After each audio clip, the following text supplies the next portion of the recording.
আমি অসমীয়া যুৱ মঞ্চ লখিমপুৰ জিলা সমিতিয়ে জিলা আয়ুক্ত মহোদয়ক এখন স্মাৰক পত্ৰ দিছোঁ। অহা 14 ফেব্ৰুৱাৰীত যি ভেলেণ্টাইন ডে নামৰ অপসংস্কৃতিটো হ'ব, তাৰ এই অপসংস্কৃতি ৰোধৰ বাবে আমি জিলা প্ৰশাসনক আহ্বান জনাইছোঁ আৰু উপায়ুক্ত মহোদয়ক স্মাৰক পত্ৰ দিছোঁ, যাতে হাইস্কুল শিক্ষান্ত পৰীক্ষা উচ্চ মাধ্যমিক পৰীক্ষাৰ সময়ত ভেলেণ্টাইন নামৰ পশ্চিমীয়া অপসংস্কৃতি ভাইৰাছটো যাতে ইয়াত পালন কৰি সমাজখন যাতে বিপদগামী যুৱক যুৱতীয়ে কলুষিত নকৰে।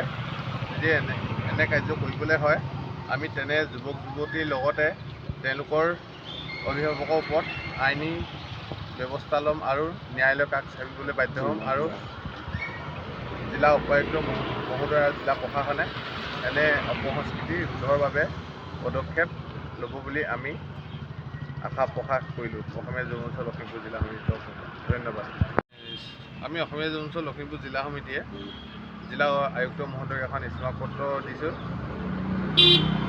অহা 14 ফেব্ৰুৱাৰীত যি ভেলেণ্টাইন ডে নামৰ অপসংস্কৃতিটো হ'ব, তাৰ এই অপসংস্কৃতি ৰোধৰ বাবে আমি জিলা প্ৰশাসনক আহ্বান জনাইছোঁ আৰু উপায়ুক্ত মহোদয়ক স্মাৰক পত্ৰ দিছোঁ, যাতে হাইস্কুল শিক্ষান্ত পৰীক্ষা উচ্চ মাধ্যমিক পৰীক্ষাৰ সময়ত ভেলেণ্টাইন নামৰ পশ্চিমীয়া অপসংস্কৃতি ভাইৰাছটো যাতে ইয়াত পালন কৰি সমাজখন যাতে বিপদগামী যুৱক যুৱতীয়ে কলুষিত নকৰে।